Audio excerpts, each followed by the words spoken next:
Kentucky. I'm your host and moderator, Sherelle Roberts, and we're here with the Let's Talk Team. We got Anna Tarullo in for Susan Mill. Thank you for having me. We're so glad you're here. We got Kim Dixon and Lisa High. Hey, everybody. Hey. It's Tuesday, and I'm so excited about this first story that we're going to tell you about. So, have y'all watched the movie Toy Story? Mm-hmm. Oh, yes. Like one of the best movies ever made, hands down. And every successive Toy Story just get better and better. I have to say, I've been watching them as an adult. No shame. No shame in my game. They're excellent, they are. But I love the premise of Toy Story is that the toys have these lives that the owners don't know about. Mm-hmm. You know, they're just living their little lives. And in many ways, the toys think they're taking care of the kids. Oh, So, I never thought about that. Yes. That's a great way to put it. Yeah, absolutely. And so I love that the Georgetown Police Department is leaning into this idea of creating a narrative for toys. So starting next week, you can take your toy to the Georgetown Police Department, and that toy will get to ride along with an officer for a week. Yes, they'll get to ride around with an officer for a week. They'll go on adventures. They'll do stakeouts. They may serve a couple of warrants. Who knows? And it's going to be really, really fun. And the officers, so, tell me, Matt Peach, do we have the sound bite? Because I'd really love to share this if we do. Do we have it? Okay, let's hear from the officers about how they came up with this. Here we go. If you would like to bring your toy in, we're allowing the toys to ride along just like a normal person would in a ride-along situation. They'll go on adventures with officers throughout their patrol and shifts throughout the week. Starting next week is when they'll actually do those. So I just think this is the cutest thing. So Kim is about to burst. I want to take my Winnie the Pooh to the police department. I wonder if they will accept an adult's toy. Well, he doesn't wear pants, so I don't know if he Get can public go. indecency. Yes, might be issues there. Can you imagine getting in trouble with the law and there's like a teddy bear in the front seat? Like, I cannot take this seriously at all. Or if I had a kid, I would be like, if you don't behave, teddy bear's going to the police. That is so funny. Well, I hope they put a little bulletproof vest on the stuffed animal or whatever it is, you know, He's just in case. You never know. I think this is so adorable. And one of the things Kim and I were talking about before the show, the Georgetown Police Department goes above and beyond to do all of these community projects. And we've had the police chief of Georgetown on just talking about the ways that they really do. I can't call it anything but above and beyond with senior citizens, with helping people feel safe. And now with the kiddos, they're like, just bring your toys and we'll go on an adventure. And so, like he said, the toys are going to have their pictures posted on Facebook. That's awesome. Like, Cute. what are you going to be doing next week? Looking at the Georgetown Police Department Facebook page? But Kim, you were talking about their outreach. They do such amazing work. The Georgetown Police Department, they're really community centered. I really feel like they appreciate their community and that they're doing the best to serve their community. And I really feel like they're a service-oriented organization. Yeah, 100%. they definitely are. So if you want to drop off your toys, so I don't want to be a Debbie Downer, y'all, but I think it's just for kids. That's number one. Sorry, Kim. Number two, I'm pretty sure you need to live in Georgetown, so don't be bringing your toys from Tennessee like, I want my baby doll to go on a ride. Take my Hot Wheels. Right? Is your baby doll even paying taxes here? So I think it's just for kids. I'm pretty sure it's just for people in Georgetown. You can drop them off at 550 Bourbon Street from 8 a.m. to 4 p.m. until March 8th. So you got about 3 more days to get your toys over there. And don't just drop them off, okay? We don't want to have a missing toys report. You need to have the parents' contact information, the child's contact information, and the name of the toy also. Because, you know, we got to get on the radio and call for backup. That's we don't want right. to call for the wrong teddy bear. Get Cuddles in the backup squad car. I love this. Shout out Georgetown Police Department. You guys are amazing for doing this. Okay, so that's number one in Talk of the Town. Number two in Talk of the Town. So there's going to be a Journalist Hall of Fame ceremony coming up on April the 9th. It's when they give a shout out to Kentucky-born journalists or Kentuckians who have been working in journalism for a long, long time in the state. And so here are this year's inductees. Let's roll up through that so we can see it here. Oh, let's roll through it. Okay, so this year's inductees are Peter Baniak, who was the editor for a long time at the Herald Leader. Betty Winston Bay, Deborah Taylor Gibbons, the Reverend Paul Prather, who writes a column, and he talks about kind of religious issues going on in across Kentucky. Elizabeth Scooby Ryan, who is a professor at UK, and she's the one that gets those kiddos ready to get out the door and be good journalists. Sheldon Schaefer and Kyle Vance posthumously. So these are the names. I love Good for this. them. That's fantastic. It's so nice to have these people recognized for their hard work. Yeah. You know, I think especially in this time when finding unbiased news is very difficult. Like, I'm pretty sure people know this is not a news show. No, this is not a news show. This is a talk show. This is an opinion show. We give you information, but it's not news. And the line between news and opinion is so blurry nowadays that when you can see journalists who are working hard, who are bringing you just the facts, I think it's great that they should be honored. And who are driven by ethics and what journalism should be about. Yeah, because our ethics here are tell the truth and make it funny. And that's... I mean, we laugh, right? Be a little serious, but we like to be lighthearted too. And I appreciate that just news journalists are doing that hard work. So congratulations to all of you guys. Okay, everybody, coming up after the break, what would you do if your boss said no more lunch breaks? Let's talk about it. This right here is confidence in a bottle. Not only does it change you on the outside, but something in the inside, knowing that you're looking better. It makes me feel so much more confident than I've ever felt in my life. They are some of the hottest videos on social media. Those videos claiming to instantly get rid of bags under your eyes. Well, today we're going to see one for ourselves and let you be the judge. It's called Plexiderm, and lifestyle expert Annette Figueroa is here to tell us why she says this one is for real. This one is for real, and I'm so excited. We even have a video, and you'll notice the model has bags underneath his eyes and some sagging, and all he uses is a small amount on a clean, dry face, and that's how easy it is. All right, what's the active ingredient? Okay, so it's silicates that are minerals found in shale rock, and what it does is it tightens and lifts the appearance of bags underneath your eyes in as little as 10 minutes, no prescriptions, and very little effort. Even watching the video, this is a real, it's a model, but it's a real guy with real bags underneath his eyes. My real true opinion is holy words I can't say on camera.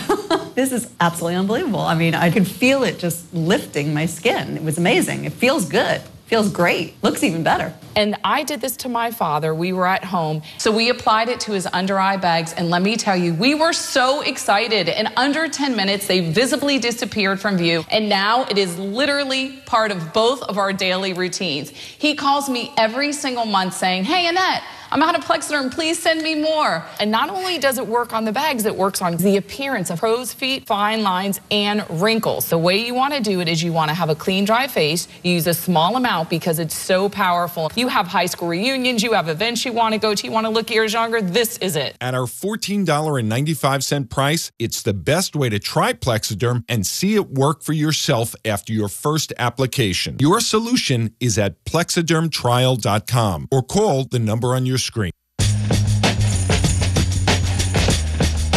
Hey everybody, welcome back to Let's Talk Kentucky. It is time for the Countdown Conversation. This is the part of the show where we discuss as many topics as we can in 6 minutes. Let's get to it. Okay, here's a question, ladies. Would you work at a job that doesn't allow lunch breaks? And they would dock your pay if they caught you eating during your shift. What would you do? So for me, it's a no. I'm hungry right now. Like, if somebody has a snack, can we get it on the commercial? I'm hungry right now. No, I mean, so I'm a little bit of a stress eater, and sometimes my brain gets a little bit cloudy, and so I need to have a little Cheeto or an apple. I'm trying to be healthier. An apple or whatever when I'm working. So I don't see how they could do it. Yeah, no, I'm a no too, Sherelle. I'm right there, Team Sherelle. The thought of this just is appalling to me. I mean, what if there's an emergency, like a diabetic, situation going on with blood sugar and everything? They have to have food. Yeah. And not to mention, we need breaks. We need mental breaks from work. But this is exactly the reason why people want to work remotely. Because, and not to mention that they've shown that they can be just as productive, if not more productive, by working at home. So I think that this actually will work against these companies. They're going to have a hard time finding good people that can get the job done. Yeah. Man, y'all, my blood sugar is a rocky road, and when I get too hungry, I get the hangry. Yeah. And then other people have to deal with the hangry, and nobody's happy. And so I need my snacks. I need a lunch break. Going off what both of you said, I feel like this is a discriminatory policy. It hurts people with, diabetes, other disabilities, and also pregnant women. That's another thing. It hurts women, people with disabilities, but also, have I worked at jobs where you don't get a lunch break, but you get to eat through it? Yeah, it just feels illegal taking all of that away, that you can't have any break. Like, why is there workers' rights to begin with if you're not going to have things like that? I just would imagine myself sneaking off to the bathroom and pulling out a fruit snack. Like, let me just pull that out. Nothing to see here. You know what I mean? Like, you got to start smuggling food. So, I don't know. All right, up next, school bus. So, should kids who act up on the school bus lose their bus riding privileges for the entire year? Kim, what do you think? I was kind of a scrawny kid when I was little, and a little small for my age, and I got picked on the bus sometimes. And some kids can be pretty mean sometimes, So from my point of view, as one of those kids that got picked on a lot, with the butt of those jokes and things, I kind of understand why some time away might be a good thing. Yeah. I can't say, there definitely needs to be a punishment for bullying on a bus. You're trapped on that bus and you have nowhere to go. And the adult driver is clear up at the front of the bus, so they're not going to be able to do much either. But I think that expelling them off the bus for the entire year is not a good idea. I think that they should be punished maybe with a suspension, like a week or two. Let the parents take care of business at home on punishment there. But then also, for the 2 weeks, the parents can continue, to explain and to teach their child that bullying is going to get them in big trouble. Yeah. I like how Lisa said take care of business. She meant we're going to get a little whooping. Yep. I totally agree with that. On one hand, though, if you're legally required to go to school, you have to legally have a way to transport these kids to go there. You can't expect them to be there if you don't have a way to get them there. Maybe there needs to be another form of transportation. Maybe they can ride with the toys in the squad car. Right? Maybe there should be some other form of transportation if you're having issues interacting with other kids. Yeah. Do we have some money for that? That's a good point. Yeah. So for me, I'm really torn on this because I think when kids are acting out, when kids are acting up, it's usually a sign of a deeper problem, right? And so I think sometimes bad behavior, now some kids are just bad, let's be clear.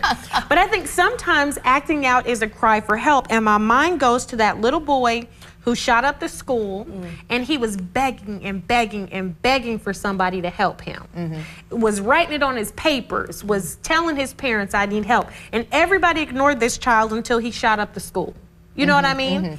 And so I think if we're gonna have these situations where a child is acting up, all right, well, you're suspended off the bus for a while, but let's also take you to the psychologist or to the counselor, because clearly something is going on. And Sherelle, I'm also worried too because my son was bullied in school. Now, he wasn't on a bus, but he was bullied at school. My point being with this was that the school called me and said that my son was overreacting and he was the one that got in trouble versus the ones that were picking on him in the first place. And so, there's situations where we don't really know, the situation on the bus. Sometimes it might be where there's a special needs situation involved, that they're being bullied, or just even mentally, it's just kids that struggle during all these years in school. It's a development stage, and I just feel like we don't know the whole story sometimes. So I would hate for somebody to be taken off the bus for the entire year when it wasn't their fault. That's a great point. Yeah, really good point. We're going to leave it there, Lisa. That was a good closing point. We've got 30-something seconds, but we're just going to beat the bell today. We did not make it to our last discussion topic. We'll have to pick it up tomorrow. It's going to be a good one, especially for those who are the firstborn. Okay, everybody, stay with us. Coming up after the break, I am so excited. Our next guest has run half marathons in all 50 states. Stay with us.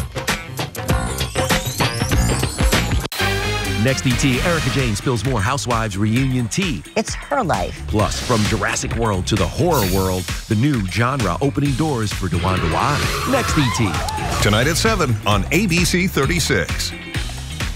Social Security is denying more disability claims than ever. If your health prevents you from working, it can be harder to obtain your benefits. We're Morgan, Collins, Yeast, and Salyer. We've helped thousands of Kentuckians get the disability benefits they deserve. If you were denied or need to apply, let us help you. If you can't work, call 859-687-8855. Morgan, Collins, Yeast, and Salyer. If you're living with diabetes, this is the sound that could change your life. Great news for people living with diabetes. Now you can wear a continuous glucose monitor and eliminate routine finger sticks. The days of repeated, painful finger sticks are over. Just call 800-228-1994.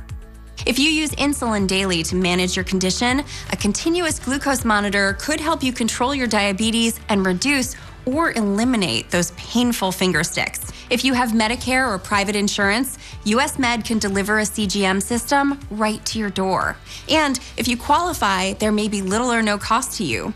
Shipping is free, and we'll even bill your insurer directly. Call now to get your continuous glucose monitoring system so you can take control of your diabetes and get back to enjoying life. Just call 800-228-1994. That's 800-228-1994. Over 66 million have watched Will Trent in action. Get down! It's an explosive sophomore season. Whoever screwed up that hit, they'll try again. Guess you better stop them. Obviously. New Will Trent, tonight on ABC. Hey everybody, welcome back to the show. We've got the Let's Talk team here. Anna Tarullo's in for Susan Mills, Kim Dixon, Lisa High, and joining us at the table is Bergen County, I can't even say it, Bergen City Councilwoman and somebody who has just the most amazing legs in the world, Belinda Woodford. And I say, first of all, welcome to the table. Yay! I say she has Happy Tuesday! I say she has amazing legs because these legs have carried her to all 50 states plus DC in half marathons. Like what? How did you get started on this marathon journey? Well, I started doing 5Ks. So 3.1. And I had somebody that encouraged me to run longer distances. And then I started training for half marathons. Oh my God. I'm just one day you said, let me just start running. Yes. So, okay, I'm just blown away by this, honestly. So what was your strategy on getting this done? Like to get to all 50 states? Like what was your strategy in this? To do it, my strategy was, it's almost like having a part-time job. Yeah. I have a spreadsheet and I had to calculate distances from the airport to hotel to get my packet.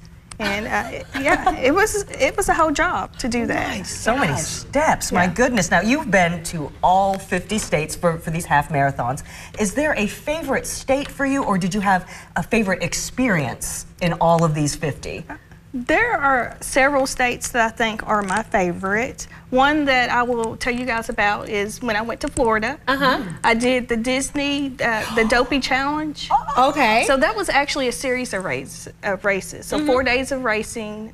I did a 5K, 10K, half marathon, and then a full marathon. Back to back? Yes. Oh my gosh. Yes. Wow. That is crazy. So that experience was great. It was my first time in Disney, and I also got to visit the parks. Oh my gosh. Man, if I were you, I would have been at the parks and not doing my races. That would have been bad. What have been some of your unique races or awards or medals that you've got? Some of the races that I've done, so I would say one that I did in Kentucky that I placed second, I got a brick for an award. It was the Between-a-thon.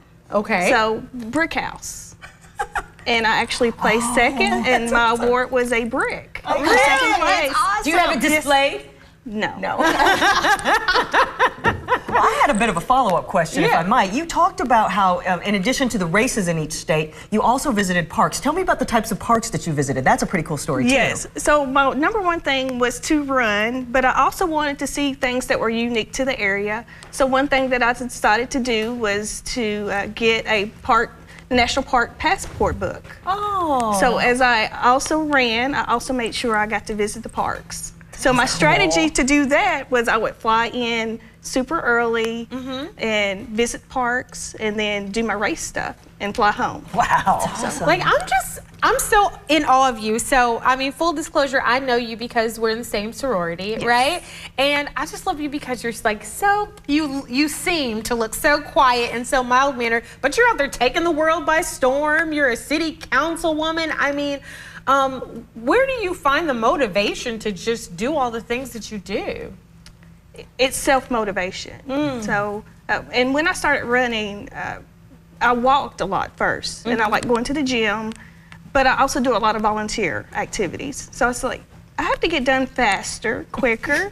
So I started running, and just doing things for people makes it better, makes it easier to, it's just self-motivating. I love that. It's incredible. So we didn't hear, how long did it take to do all 50 states?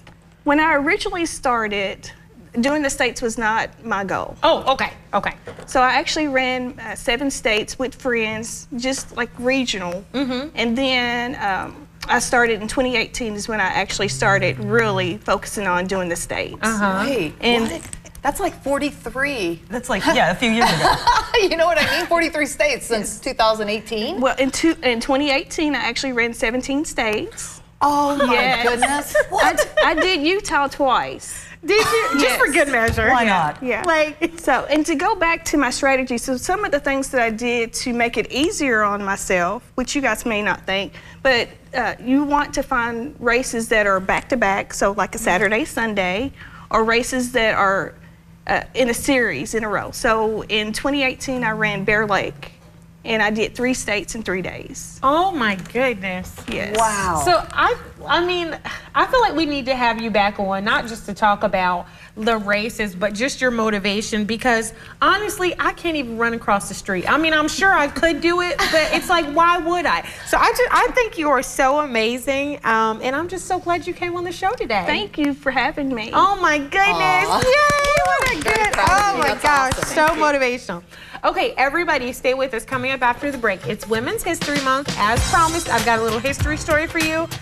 You will not believe this. Stay with us.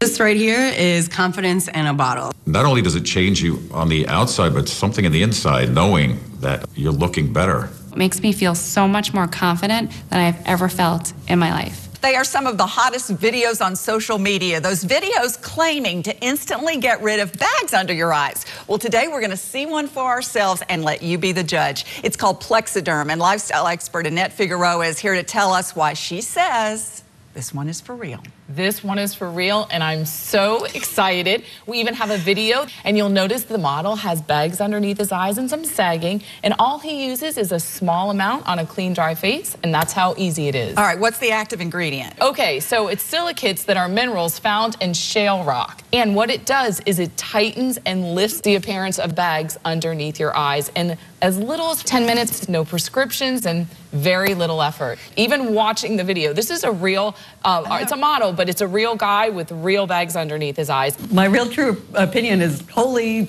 words I can't say on camera.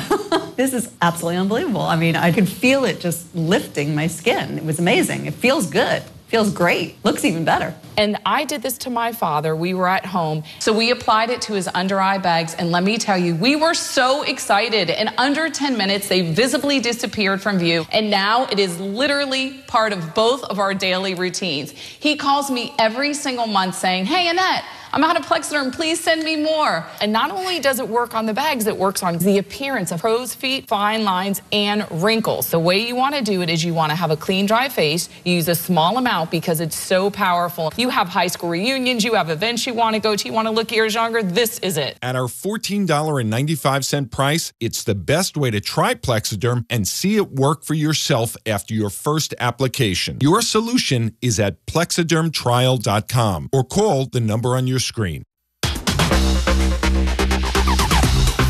Okay, welcome back to the show. So we are ending with a little women's history because March is Women's History Month. Take a journey with me. Let's go back to 1876. Actually, 1876, this week in 1876. One Kentucky woman named Mary Crouch got a surprise when meat fell from the sky into her front yard.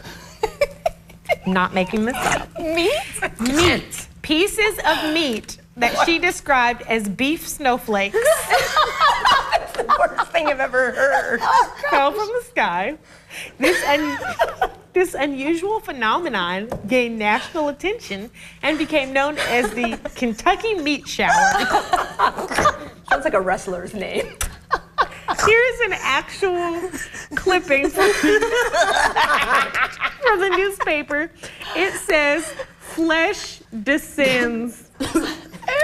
Flesh descends in a shower. Oh. So this happened in Bath County, Kentucky, near, it was Olympia Springs back then.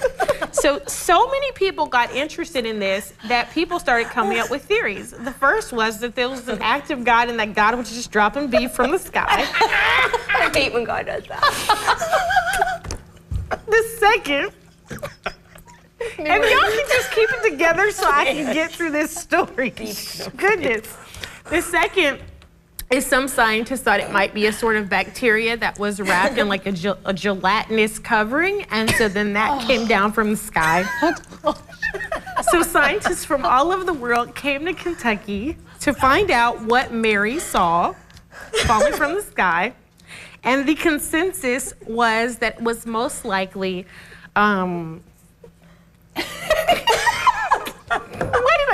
it was most likely that there were vultures flying in the area. The vultures might have had upset tummies and spit up the meat, and then that's what caused it to come down in a shower. And that is the story of the Kentucky Meat Shower this week back in 18. How have I gone all my life and never heard about the Kentucky Meat Shower? See, this is my Roman Empire. I think about this once a week. And I just love Women's History Month where we can share things like this. It's raining meat. Hallelujah. So that is your Women's History fact for today. Tomorrow I will have something that won't have everybody giggling like they're 4 years old. Everybody, Anna, thanks so much for filling in. We appreciated having you. Guys, thanks for watching. Hope y'all have a good day. We'll see you tomorrow.